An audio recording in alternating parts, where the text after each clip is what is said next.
ভিড় দেখে পুতিন ড্রেসডেনে থাকা সোভিয়েত ইউনিয়নের মিলিটারি হেডকোয়ার্টারের থেকে ফোনে সাহায্য চায়।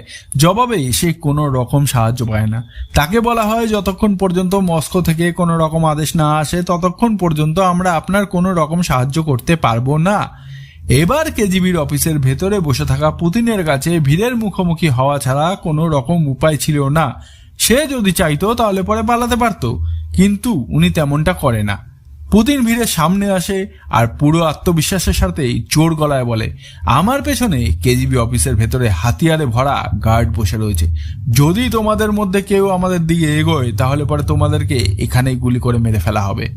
পুতিন এই কথাটা এতখানি আত্মবিশ্বাসের সাথে বলে যে সামনে দাঁড়িয়ে থাকা ভিড় আস্তে আস্তে পেছনে সরে যেতে থাকে, আর কিছুক্ষণের মধ্যে কেজিবি অফিসের সামনে থাকা মানুষের ভিড় পুরো দমে পেছনে সরে যায়।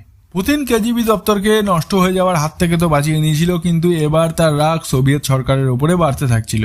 তার মনে হচ্ছিল যে সে তার দেশের জন্য মরার জন্য তৈরি, কিন্তু যখন বিপদের সময় আসে তখন তার সরকার তাকে সাহায্য করতে মানা করে দেয়। সেই সময় সোভিয়েত ইউনিয়নের রাষ্ট্রপতি ছিল মিখাইল গর্বাচেভ। গর্বাচেভের সময়ে সোভিয়েত ইউনিয়ন খুব তাড়াতাড়ি বিগড়াতে থাকছিল। আফগানিস্তানে সোভিয়েত ইউনিয়নের সেনা 1 দশক ধরে লড়াই করছিল, কিন্তু গর্বাচেভ সরকারের সময়ই তাদেরকে আফগানিস্তান ছেড়ে পালাতে হয়। সেই সময় গরিবি খুব তাড়াতাড়ি বাড়তে থাকছিল। সেখানেই বার্লিনে দেওয়ালও গর্বাচেভের সরকারের সময়ই পড়েছিল, আর গর্বাচেভ কিছুই করতে পারেনি। দেখতেই দেখতে সোভিয়েত ইউনিয়নও ভেঙে টুকরো হয়ে যায়। সোভিয়েত সঙ্গে রাশিয়া ছাড়া আরো 15খানা দেশ সামিল ছিল, যেগুলো এবার স্বাধীন হয়ে গেছিল। এরপরে 1991 সালের 15 ডিসেম্বরে সোভিয়েত ইউনিয়ন আর রাশিয়ার সাথে পুতিনের জন্য খুবই দুঃখজনক ছিল। সেই দিন ক্রেমলিনের ওপরে হাওয়ায় উঠতে থাকা সোভিয়েত ইউনিয়নের কাস্তে হাতুড়িওয়ালা পতাকা নামিয়ে ফেলা হয়, আর তার জায়গায় রাশিয়ার পতাকা লাগিয়ে দেওয়া হয়।